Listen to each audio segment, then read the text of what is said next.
বদমাস, বাড়ির উপর আসলেই শুধু পালাও। আজ টাকা না নিয়ে যাবো না, ডাকো তোমার ছেলেরে। স্যার, ছেলে আপনার ভয়ে বাড়িতে আসে না, আর বাড়িতে টাকা পয়সাও নাই। বাড়িতে টাকা পয়সা নাই, তাহলে আছেটা কি? বাড়িতে বদনা ছাড়া আর কিছুই নেই।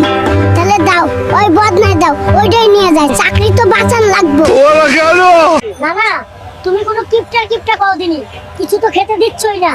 এদিকে 1 ঘন্টা ধরে শুধু হাঁটাচ্ছ। তো সারাদিন শুধু খাওয়া আর খাওয়া, আরো 7 কিলোমিটার হাঁটার পর খাওয়া পাবি। ওই রাকিব, তুই নাকি বোনের টাকা মেরে দিয়ে গাড়ি আর আইফোন কিনেছিস, কথা কি সত্য? ওই সাংবাদিক, তোরে এসব ফাও কথা কইছে কেডাই? জমি বেচা গাড়ি কিনছি আমি, আর তুই বলস টাকা মেরে দিছি। এই রাজু, দেখো আমি শুধুমাত্র তোমার জন্য তোমার পছন্দের লাল শাড়ি পরে আসছি। কেমন লাগছে আমাকে? হাই হাই বলে কি? এই রাজু আবার কেডা নয়, আমার নাম সাজু, আর ও বলে রাজু। দ্রুত পালাতে হবে এখান থেকে। এই পিচ্ছি, এই বয়সেই এত বড় বাইকের মালিক, মেয়েদের চাপ কেমন? আর তুমি এখানে বসে আছো কেন? ওই সাংবাদিক, তুই আর মনের কষ্ট বাড়াস না রে।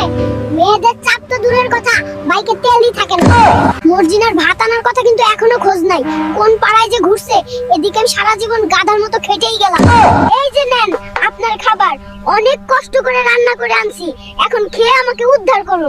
এই যে মর্জিনা, আমি খুব ভালো করেই জানি তুমি গতকালকের বাসি খাবার এনেছো। তুমি রান্না করলে আশেপাশে ঘুরবেটা কে? ওই মর্জিনা, তুই বকবক না করে খাইতে থাক, আমি গিয়ে তোর জন্য লাচ্ছি নিয়ে আসতেছি। ওই ভাবলাম আমি পোড়ারে মুরগি বানাই ইচ্ছা মতো খামু, কিন্তু ওই বিল না দিয়া ভাগছে। ওমন আমার থালা বাটি পরিষ্কার করন লাগছে। ওই ফকিন্নির পুত, আমার নেল পালিশ কই রাখছস? বিদেশ যায় নেল পালিশ করতে হইব, তাড়াতাড়ি খুঁজা বের কর। ওই মোটু, মাথা গরম করাস না, বিদেশ গিয়া তোর আমি নেল পালিশ কিনা দিব এখন। চল, না হলে প্লেন ছাইড়া দিব। এই মর্জিনা, তুই কতদিন না খেয়ে আসছস যে এত বেশি খাবার নিয়ে খেতে বসছস? দিনের পর দিন খেয়ে খেয়ে মুটকি হয়ে যাইতাছস কিন্তু। তুই আমারে একদম মোটু বলবি না, আমাকে খাওয়ার খোটা কেউ কখনো দেয় নাই, আজ তুই খোটা দিলি, আমি আর ভাতই খাবো না।